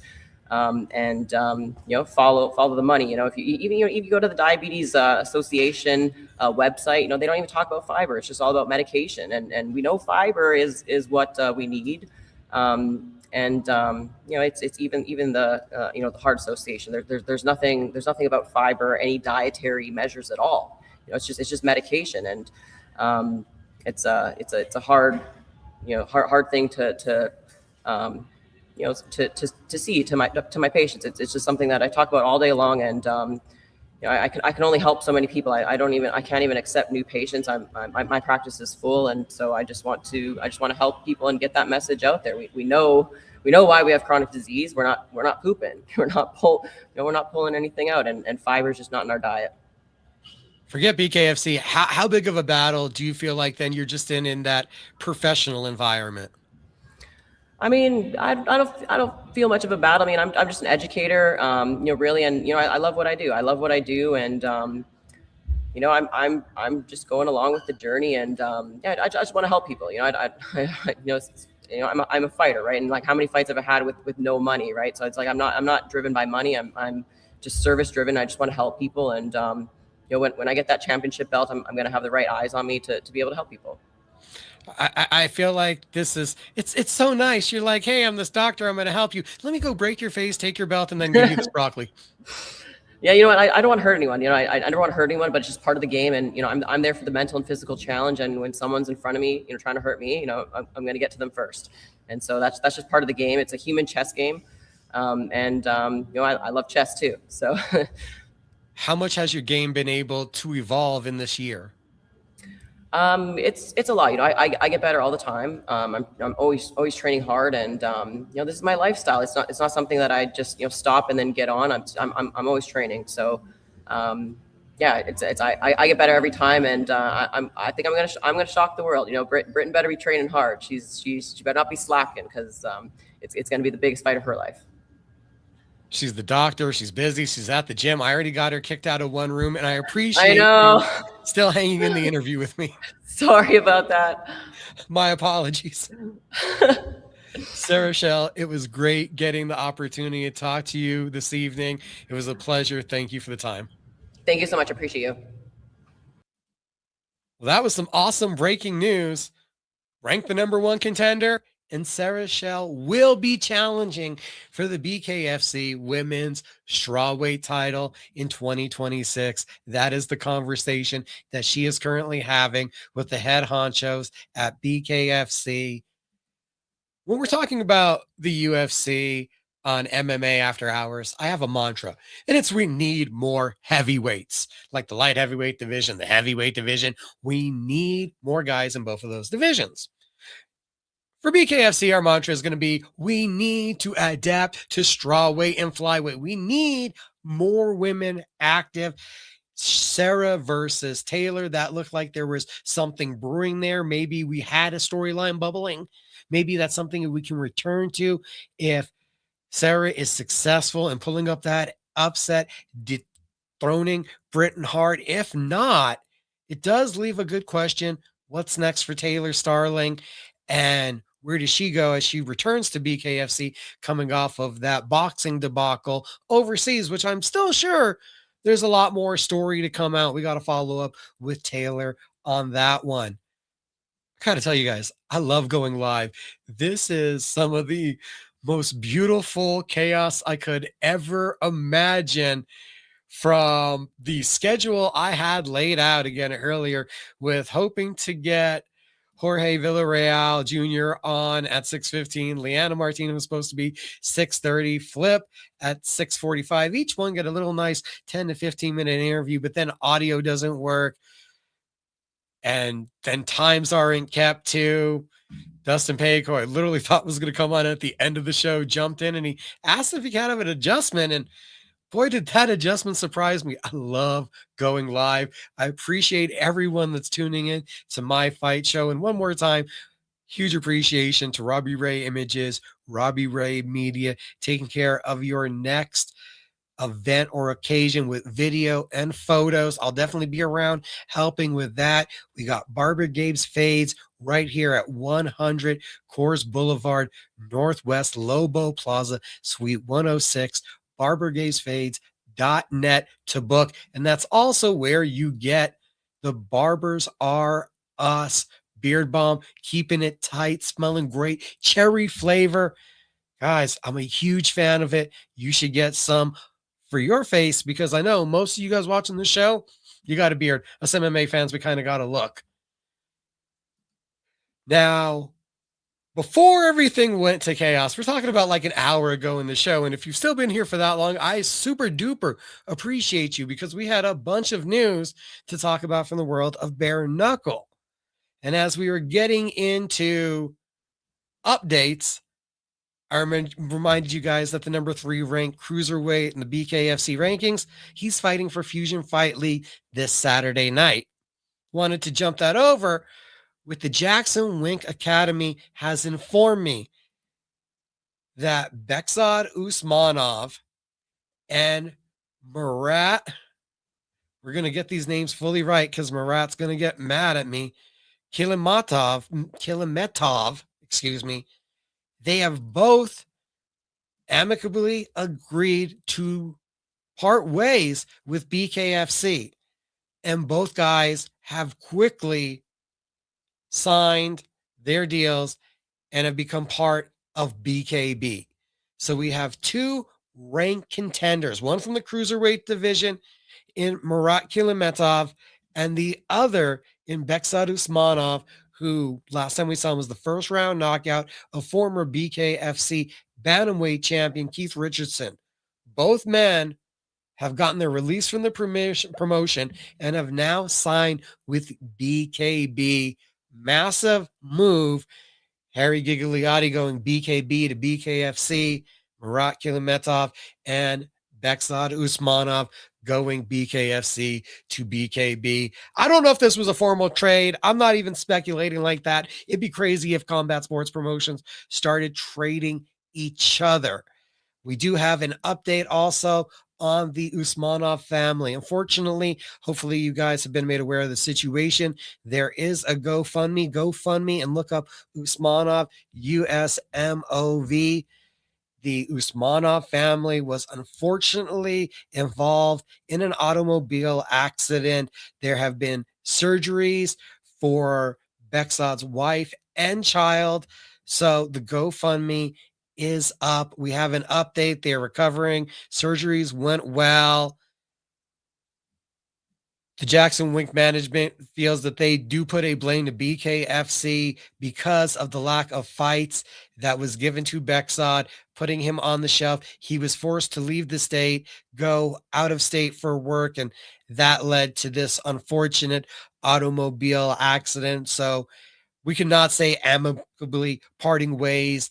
There is definitely some major tension between the Jackson Wink worldwide management team and how things have went down with BKFC. So from a group that had a lot of influence on helping bring BKFC to the 505, there has not been a continued glorious, prosperous feelings to this relationship, and it came to a head with the release of two of the more prominent fighters from that management company in this promotion, and two guys that I think were primed and ready to be fighting for titles. That was huge news. Myself and Robbie Ray will be live Friday night, Canasas Nightclub. Flip Chavez, who we had on earlier, going to be taking on John McDessie. Really intrigued. The volume that McDessie was putting out had been an issue with him towards the end of his UFC run. Getting to boxing, I wonder how that's going to change. A lot of his weapons are different. Flip has been able to clinch a lot more in the BKFC fights, but he's at least somewhat more used to the boxing style. That one of the more anticipated fights for me on the Boracay Brawl card that we will be at live this weekend. Last week, we got to talk with Johnny Tapia Jr., Nico Tapia, both of them making their return, or both of them making their debuts, as professional boxers. And we get the return to the ring 2-0. Can he become 3-0? Yes, we're talking about Yoruba Maru Jr. All three of them were on last week, and I am super excited to see how they perform this weekend. You have a couple heavyweight bangers also set up for this card. Tapia Promotions, the Fight Queen, putting it together. Weigh-ins are going to be open to the public, and I guess we're going to also have a press conference Thursday afternoon, 3:30 p.m. at Canasas Nightclub. That is 12935 Central Avenue, Albuquerque, New Mexico. We're talking about the far east end of Central for all of you locals. Nico Tapia, Ace the One, pro boxer against a novel amateur boxer. Same thing when you look at Johnny Tapia Jr. taking on Suede the Plug. Chase Sherman still being advertised, taking on Corey Morley. Nick Knack Paddywhack. I don't know who gives that dog a bone, but he's taking on somebody called Big Sam. I'm getting out there because Felipe Chavez versus John McDessie, Cody East versus Corey Williams draws my attention. Can we get Yoruba Maru Jr. on the card? He's listed, but it's still not official who his opponent's going to be. I'm super excited, though, again, one more time, for Flip and McDessie. That one is going to be a banger. Now, if you're staying at home, Bally's Sports Arena, Bally Stadium Sports is the website you're going to want to be looking at as the first Bally's Fight Night for BKB goes down. It's this Friday night. So this is a extra series added on, more fights being presented by BKB. This is outside of the deal with Vice. This is a new series of fights.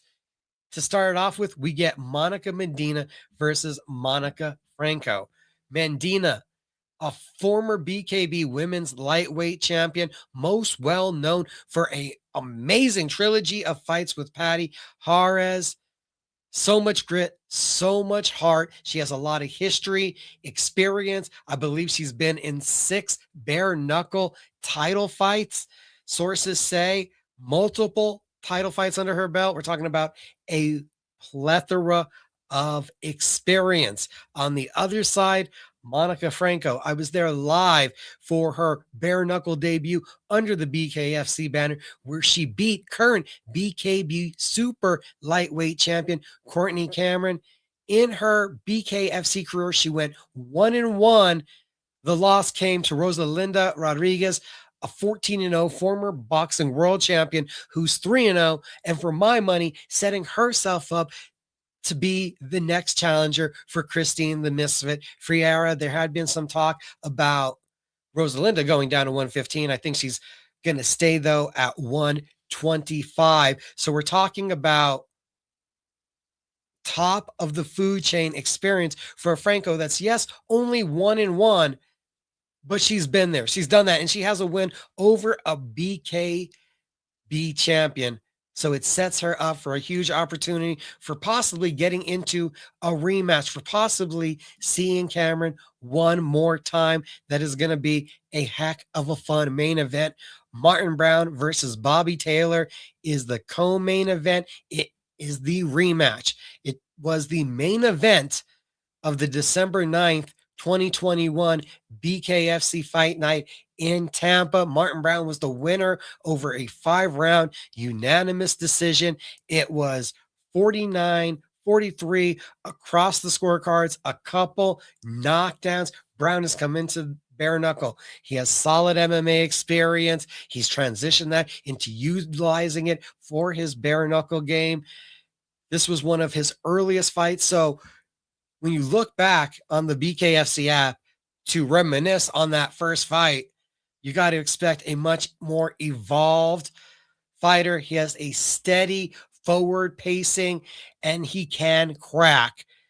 His best ability in that first fight was keeping the range. He was able to keep Taylor on the outside. Taylor, we've seen him throw down. We've seen him take on the challenge in BKFC of going up against a Jeremy Stevens. So you know the guy is willing to throw down a veteran striker, an aggressive, all thrills, all explosive guy. I've had the opportunity to talk to him before. He has a reputation for being a dangerous, gritty knockout threat with his big time pressure approach. So I look forward to this one just being a ton of fun as we get the first BKB card of the year.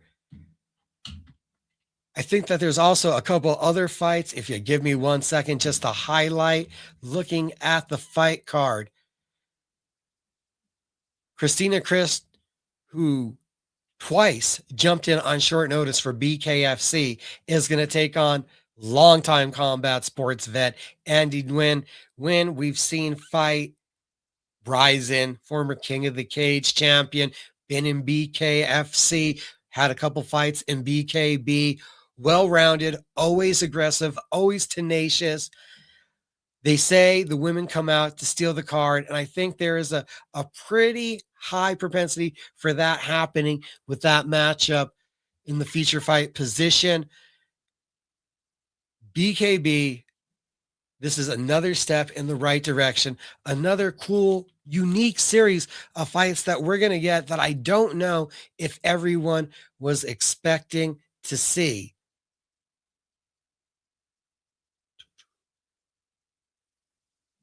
So the other fights I wanted to highlight real quick, Jeff Denton unbeaten, looks to remain that way against an ever tough Christopher Gonzalez. And that's one that I've heard a lot of people, not a lot of fights go the distance. That one could be that way. Super heavyweights, you know, it always gets crazy when they're in the Trigon. Nate Roberts versus Terrell Usari. That's another one to highlight. So again, you watch that one on Bally's. Look it up, everybody. Nice and easy. An extra series of bare knuckle fights being added to the calendar. Tapia, Borke Brawl Friday night. If you can be there live. If you can't, there is a stream. Bally's for the BKB event. BKFC with their first event of the year. We'll be talking about that next week. Again, one more time, we appreciate everyone for watching. Huge appreciation and thanks to all of our guests today. Dustin Pague, that was a surprise when he dropped in. Felipe Flip Chavez, Leanna Martinez, and also the Dr. Sarah Shell, who will be getting to fight Brenton Hart for the BKFC women's strawweight title some point this year. The breaking news that we got that they are in conversations to make the title fight happen. A little bit of pumping the brakes on the venom that was spit towards Taylor Starling, just judging someone's humility in a post-fight speech, which I don't know if you can judge a post-fight speech because a lot of guys and gals retire during them and come back like 3 months later. So judge what you want to judge. Some of it's fun. Have fun with the fight game. Have fun this week. Have a great New Year's, everybody. Robbie Ray Images, again, shout out. Barbers Are Us, barbergabesfades.net to book your haircut today or to get some of the great beard balm. I appreciate everybody for the help. Definitely going to have content coming up on the website this week. Check out MMA After Hours, Pro Wrestling After Hours, Mike Adams 2.0 on ESPN Radio Albuquerque, 1017 The Team. All three of those titles available, Apple Podcasts, Spotify, My Fight Show, another one in the books. Enjoy the fights. Enjoy the year. Thanks for watching tonight.